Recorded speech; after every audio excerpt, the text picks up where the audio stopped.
I refused to stay silent when Dad sneered my brother was worth more than me at family dinner. I canceled every card, reclaimed the house, and cut them off.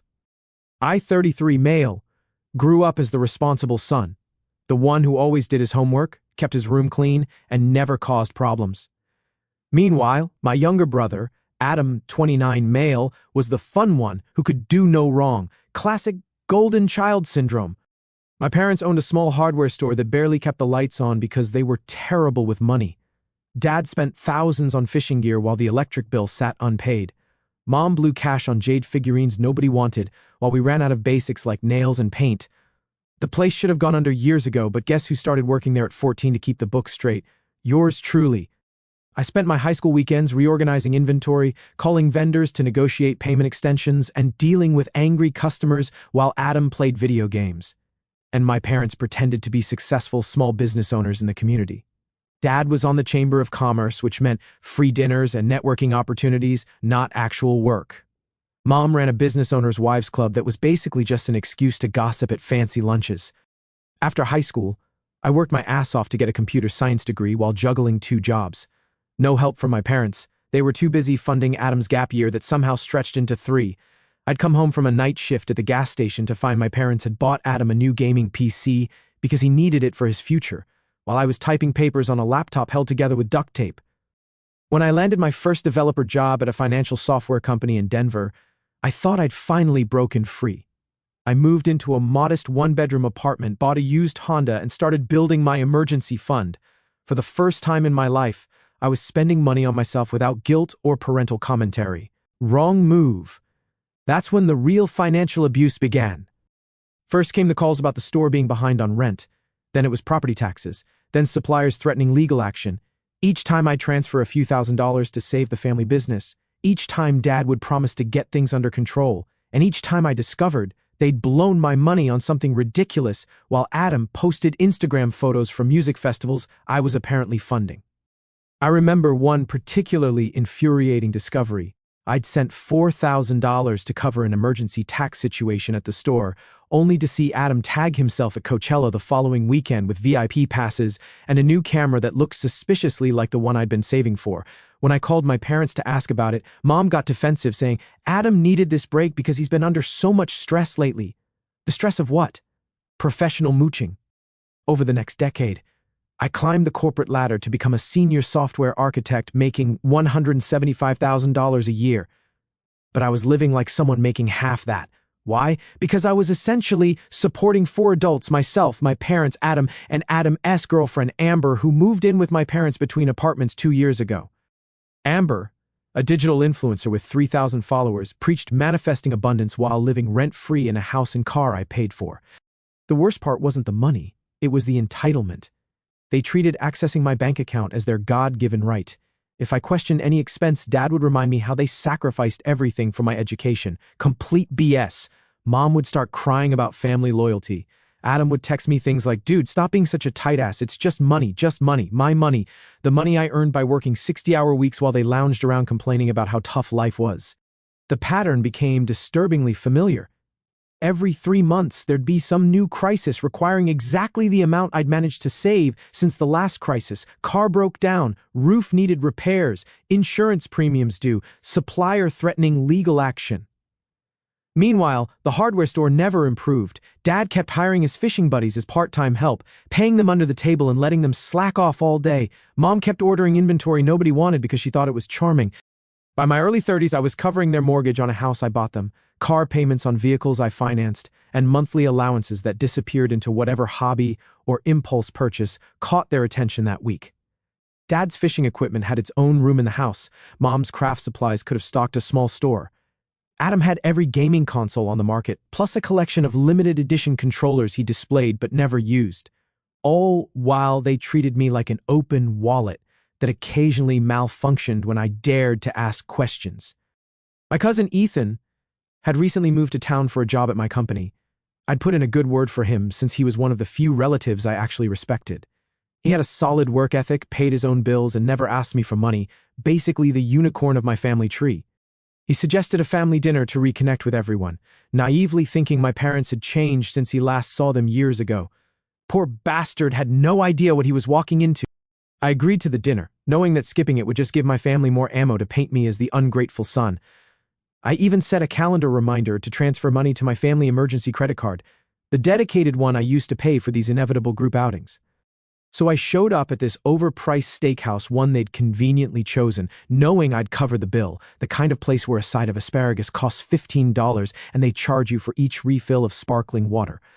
The second I walked in, I could feel the tension. Ethan was already at the table looking uncomfortable. My brother Adam gave me that smug nod he always does, his arm draped around Amber.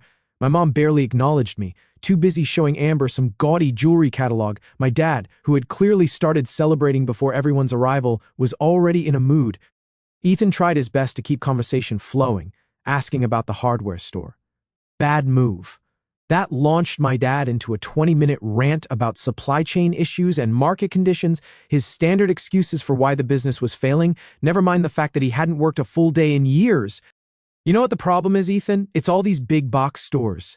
They're killing small businesses like ours, Dad proclaimed, as if he were some retail analyst and not a guy who regularly closed the store early to go fishing when the weather was nice. Then my Uncle Jacob showed up. Dad's older brother and the only person who ever called my parents on their bullshit. He'd moved across the country years ago to get away from them, but was in town for business. The look on my parents' faces when he walked in was priceless. Mom immediately stopped mid-sentence in her jewelry discussion and Dad's face flushed. Uncle Jacob had a way of seeing through their facades that always made them uncomfortable. Jacob was the black sheep who'd actually made something of himself, built a successful construction company, invested wisely, and never asked anyone for handouts. Dad resented him for it, always making snide comments about how Jacob was lucky or had advantages when the truth was Jacob just worked his ass off and didn't waste money. The first hour was manageable. I sat quietly, enduring the fake laughter and forced small talk. Ethan tried to include me, asking about my latest projects at work. I started explaining a complex financial algorithm I'd developed for trading platforms when Adam interrupted with some story about an epic gaming tournament he'd almost won. Dad was getting deeper into his cups, which always meant trouble. The more he drank, the meaner he got. I noticed Uncle Jacob watching him carefully, measuring each refill with narrowed eyes. Sure enough, right as the main courses arrived, Dad looked directly at me and said, "Victor always was the selfish one. Adam got all the personality in the family. He deserves that suit more." It wasn't a joke. It wasn't teasing. He said it like it was just common knowledge, like everyone at the table agreed with him. The table went silent. Adam smirked, enjoying the show. My mom kept eating like nothing had happened. Amber stifled a laugh. Ethan looked at his plate, clearly regretting his dinner idea. Only Uncle Jacob sensed the tension. But I was done. I put down my fork, wiped my mouth with the napkin, and stared right at my father. "You're not getting another penny from me," I said, keeping my voice level. That made him pause. His eyes narrowed and his jaw tightened. For the first time that night, he actually looked at me. My mom finally stopped eating. Ethan shifted uncomfortably. The atmosphere in the room changed because deep down, everyone knew the truth. My parents didn't care about me. They only cared about what I could give them. My dad's look turned mean. My mom, realizing her silent treatment wasn't working, tried damage control. "Victor, honey, your father didn't mean anything by it. You know how he gets when he's excited." Adam jumped in. "Dude, chill. It was just a joke." Uncle Jacob was watching everything with narrowed eyes, taking in the family dynamic he'd escaped years ago. I shook my head. "This ends now. All of it. The money, the handouts, everything." That's when my dad exploded. He slammed his fist on the table, making the glasses jump. "After everything we've done for you, you ungrateful little, you think you are so much better than us with your fancy job and your fancy apartment?" Mom started in with the waterworks on cue. Adam pulled out his phone, probably to film the meltdown for his social media. Ethan looked like he wanted to disappear. Then my dad grabbed his nearly full glass of red wine and threw it directly at me. It caught me right in the chest, soaking my new suit, the one I needed for a client presentation the next morning. The red wine spread across my white shirt like a blood stain dripping down onto my pants. The restaurant went quiet, with nearby tables turning to stare at the unfolding drama. I stood up so fast I knocked my chair over. Dad was still yelling. Mom was fake crying. Adam was filming the whole thing, probably for some TikTok. Amber was pretending to be shocked while clearly enjoying the drama, and Ethan, poor guy, looked like he'd seen a ghost. Only Uncle Jacob moved, standing up and putting a hand on my shoulder. Let's get you out of here, kid. As I turned to leave, my dad shouted after me, You walk out that door, don't bother coming back. Fine by me. I didn't look back as I walked through the restaurant, my ruined suit dripping wine with each step, leaving a trail all the way to the door. The host looked stunned as I passed by. I handed him my credit card and said, Table 12, add a 20% tip for the server having to deal with them. I barely slept that night. My suit was ruined, and my phone kept blowing up with messages from various family members telling me to be more mature and respect my parents. Adam had already posted a cropped video that conveniently left out the wine-throwing part. Not a single text asking if I was okay. The video showed just my reaction, me standing up, knocking over the chair, and storming out with Adam's caption, When your entitled brother can't handle a joke. The comments were filled with people taking his side, calling me oversensitive and dramatic. Amazing how easy it is to manipulate perception when you control the narrative. Uncle Jacob picked me up the next morning for breakfast at a quiet diner away from the chaos, the kind of no-frills place that serves breakfast all day and doesn't have avocado toast on the menu. Been watching this train wreck for years, he said, stirring his coffee.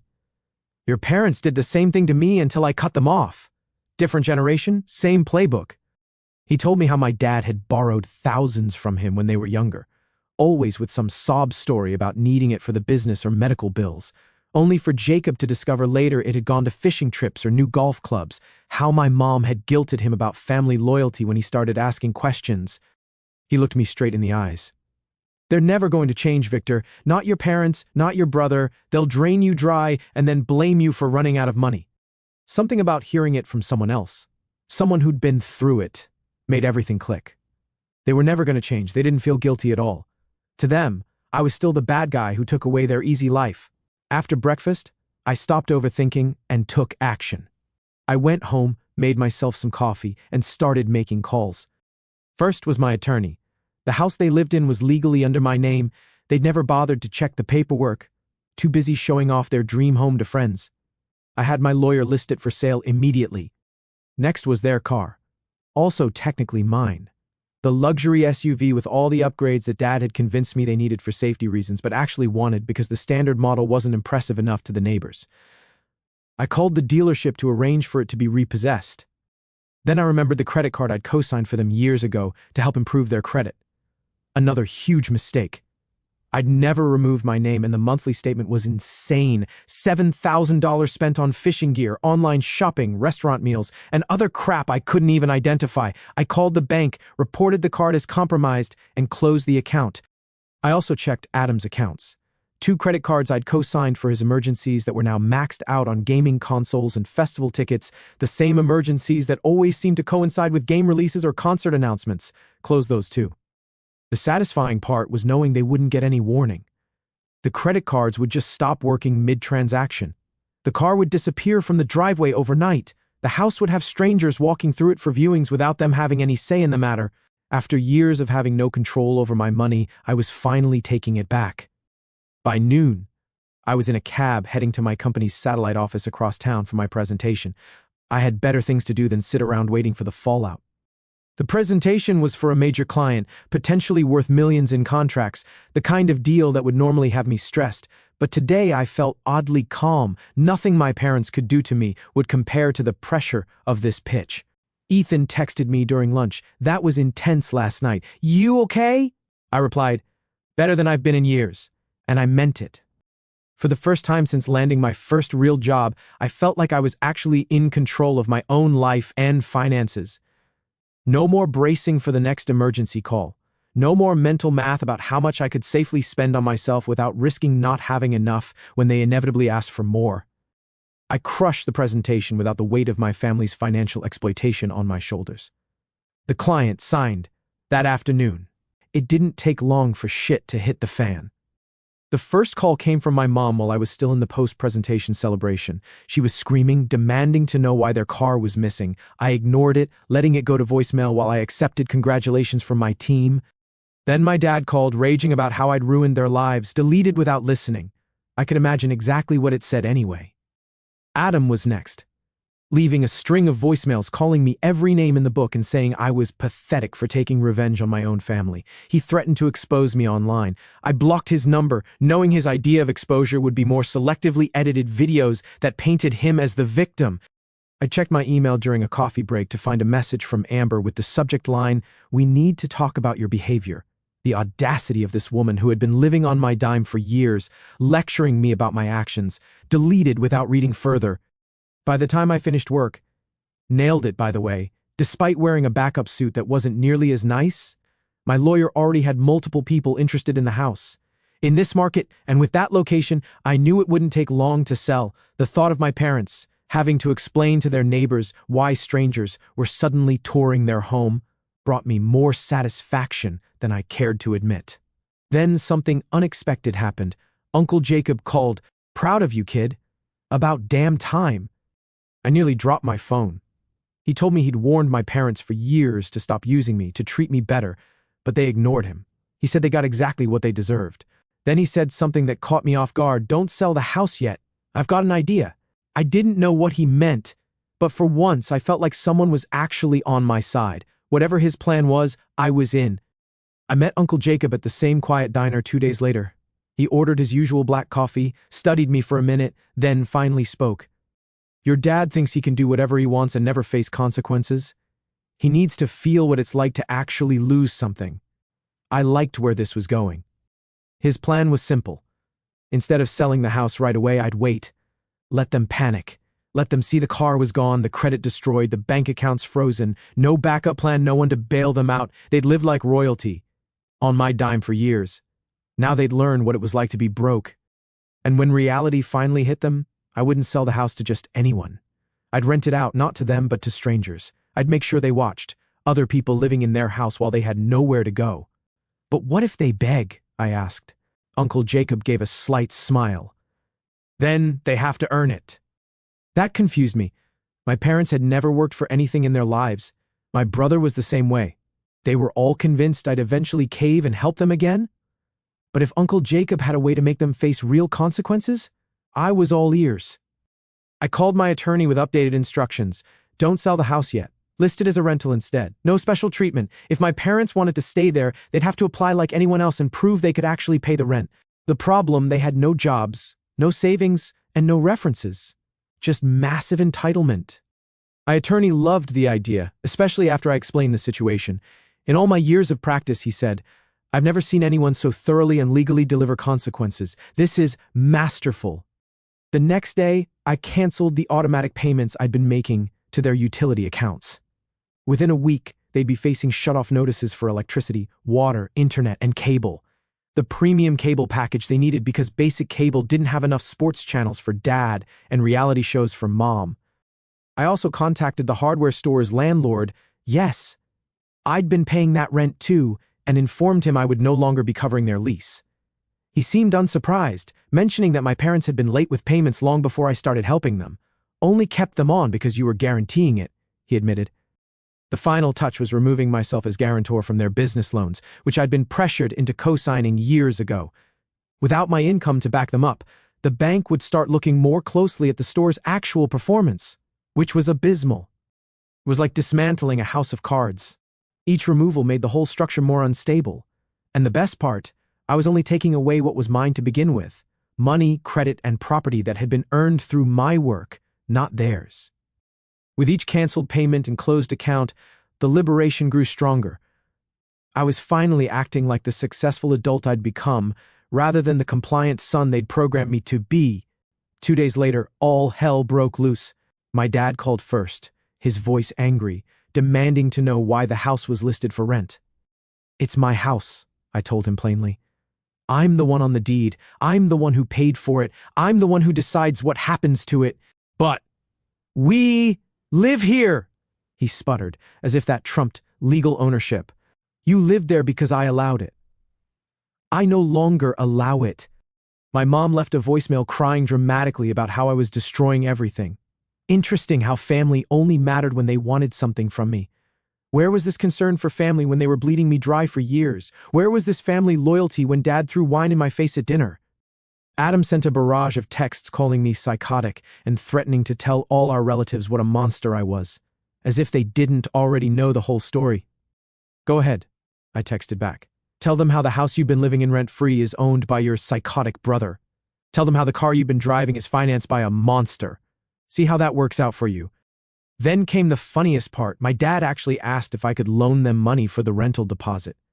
I laughed so hard I nearly fell out of my chair. I texted back, "You called me ungrateful, remember? Handle it yourself." But they didn't handle anything.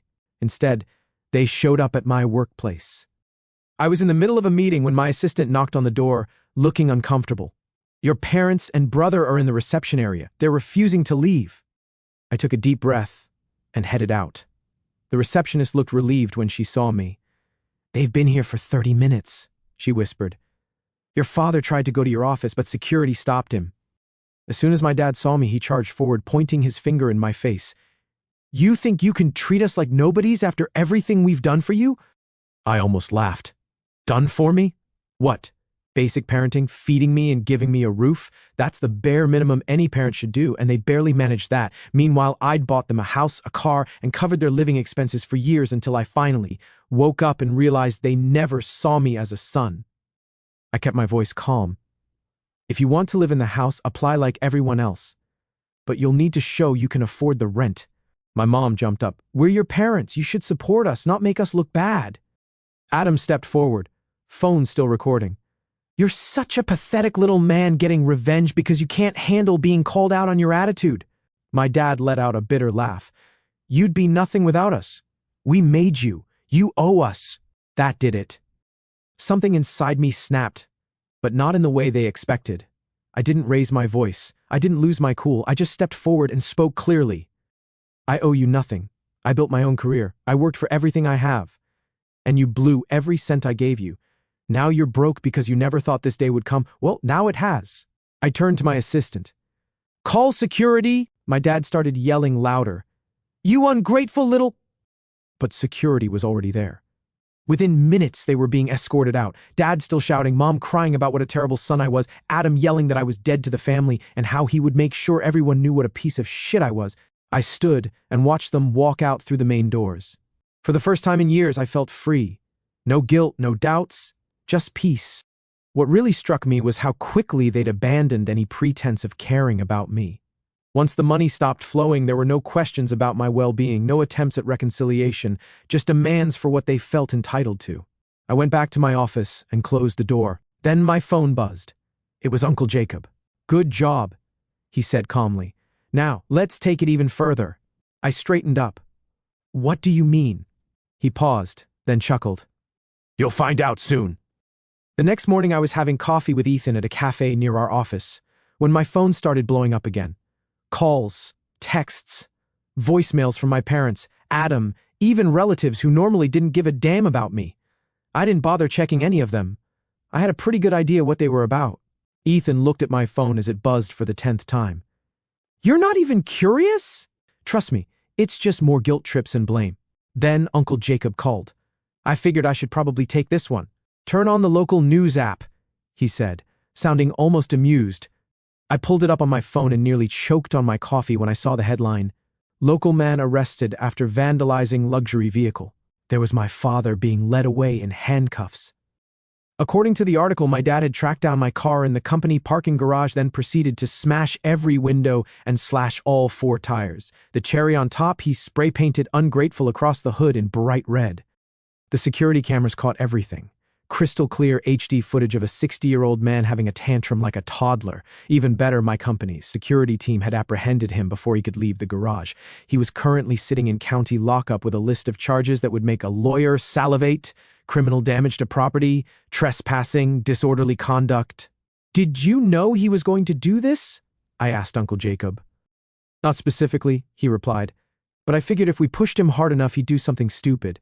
Your dad always had a temper problem, but he usually had someone to bail him out. Not this time." I laughed so hard I had to put the phone down. Ethan looked at me like I'd lost my mind until I showed him the article. "Holy shit," he muttered, scrolling through the pictures. "Your dad did this?" "Yep. The man who raised me to be responsible and face consequences just showed his true colors." The calls and texts suddenly made sense. Mom was probably desperate for bail money. Adam was likely trying to guilt me into dropping charges, and the relatives, just nosy as usual. I finally checked one text from Adam. Dad's in jail because of you. This is all your fault. Mom's hysterical. What kind of son are you? I showed it to Ethan, who shook his head in disbelief. Your brother does realize your dad destroyed your $50,000 car, right? How is that your fault? I'm the responsible one, remember? Which means I'm responsible for their failures too. The most satisfying part, while my father was sitting in jail, the house went under contract, not as a rental but as a sale. A developer had made an offer. He wasn't planning to rent it or fix it up. He was going to demolish it completely to build new townhomes. I signed the paperwork that afternoon. That house, the same one they'd shown off to make themselves feel important, was about to be reduced to rubble. The company was paying to have my car fixed, thanks to comprehensive insurance that covered vandalism. The claims adjuster who came to document the damage let out a low whistle when he saw it. Someone really had it out for you, he said, taking photos of the spray-painted hood. My father, I replied calmly. He stopped and stared at me. Your father did this? I nodded. He shook his head. Man, I've seen some family drama in this job, but this is next level. I finally listened to their voicemails. Mom's voice was weak.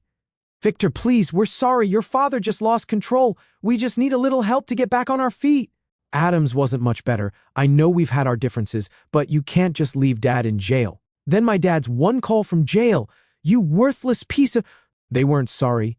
They were just desperate now that they had nothing left. For years, they'd treated me like a walking wallet. Now that the wallet was gone, so was their love. I'd never felt more at peace. 2 weeks passed. My car was in the shop getting repaired, fully covered by insurance, thankfully. Dad was released on bail posted by some distant relative, with a court date set for the following month. The house sale was in escrow, with closing scheduled in 30 days. During those 2 weeks, I received updates from various sources about my family's deteriorating situation. The hardware store had a closed until further notice sign on the door. My parents were spotted arguing outside a budget motel on the edge of town. Adam's gaming accounts went suspiciously silent, probably because he couldn't afford to renew his subscriptions. I used the time to focus on myself. I spent evenings researching investment opportunities for all the money I'd now be saving. Then one day, my assistant buzzed me. There are some people here to see you in the lobby. They say it's family. Curious and slightly concerned, I headed down. They looked like hell, all three of them. Dad had lost weight. His usually pristine golf shirts were replaced by a stained t-shirt. Mom's designer clothes were wrinkled and her makeup was missing. Adam looked like he hadn't showered in days. Amber was noticeably absent. Uncle Jacob stood off to the side, arms crossed, watching them like a researcher observing lab rats. Nobody spoke for what felt like a full minute. Finally, Dad cleared his throat. I lost my license, he mumbled, staring at the floor.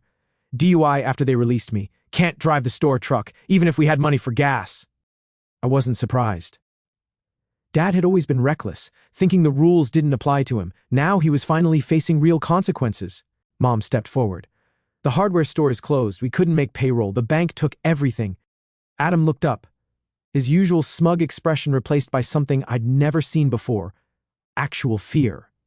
Amber left, he said quietly. Said she wasn't signing up for this. That one almost made me laugh. Amber bailed the second the free ride ended. So much for loyalty. I crossed my arms. And you're telling me this? Because... Dad looked up, his face a mixture of anger and desperation. We're living in a motel. Money runs out in 3 days. We have nowhere else to go. Not my problem, I replied. Mom stepped forward, tears streaming down her face. Real, ugly, desperate tears. Victor, we made terrible mistakes. We took advantage of you. We didn't appreciate what you did for us. Adam nodded, unable to meet my eyes. I was a jerk, he admitted. I thought the money would never stop coming. Dad just stood there broken. The man who had terrorized my childhood, who had manipulated me for years, who had destroyed my car in a rage, reduced to nothing. Uncle Jacob finally spoke up. They've applied for jobs, all three of them. Fast food, retail, anything they could find. No calls back yet. Turns out professional mooch doesn't look great on a resume. It was strange seeing them humbled like this. The same people who had belittled my career choices while happily spending my money were now desperate for minimum wage jobs they'd previously considered beneath them. Dad, who had mocked burger flippers, was now begging for those same positions. Mom, who had looked down on retail workers, was now filling out applications to work the register at stores where she'd once been a demanding customer. Adam, who had scoffed at the idea of a 9 to 5 as selling out, was now realizing that selling out requires someone willing to buy. I looked at them and felt nothing. Not satisfaction, not pity, not even anger anymore, just nothing. They were strangers to me now, people I used to know who had taken advantage of my loyalty for too long. "What do you want from me?" I asked. Dad swallowed hard. "A loan? Just enough to get back on our feet?" I almost laughed. "A loan? You think I'd give you money after everything?" "We'll pay it back," Mom insisted. "Every penny with what? You have no jobs, no skills, no prospects." Adam stepped forward. "We can work for you, anything you need." For the first time, I saw them clearly, not as the controlling, entitled people I'd feared, but as pathetic, broken individuals who had spent their entire lives pretending to be something they weren't. I looked at Uncle Jacob, who gave me a slight nod. "Here's the deal," I said. "I own a rental property across town, small 2-bedroom, nothing fancy. You can stay there temporarily under strict conditions." My parents' eyes lit up. Mom started to thank me, but I held up my hand. "I'm not finished. Dad and Adam work for the property management company doing maintenance and landscaping. Real work, minimum wage. Mom handles the laundry room, all supervised, no excuses. You miss a shift, you're out. You cause problems, you're out. Rent comes directly from your paychecks, no access to the actual money." The hope in their eyes dimmed as reality set in. This wasn't a bailout. This was a last chance, and a harsh one. "And one more thing," I added. "Dad pleads guilty to the vandalism charges. No trial, no excuses. You take responsibility once in your life." Dad started to protest, but Mom grabbed his arm. "We'll do it," she said quickly. "All of it." I nodded and turned to leave. "Victor," Dad called after me. "Thank you." I stopped, but didn't turn around. "Don't thank me yet. You haven't earned it." As I walked away, Uncle Jacob fell into step beside me. "Think they'll make it?" he asked. "Doubtful," I replied, "but that's not my problem anymore. They can sink or swim on their own merits for once." "You're a better man than me," he chuckled. "I'd have let them rot." Maybe that would have been smarter. But this way they couldn't say I abandoned them. They couldn't play the victim. They had a chance, a real one, even if it wasn't the bailout they wanted. For years, I let them take advantage of me. I gave them everything, hoping they would eventually appreciate it, hoping they actually cared about me. But they didn't. They only cared about what I could provide. Once I stopped giving, they stopped pretending. In the end, they destroyed their own lives. My father thought he was untouchable.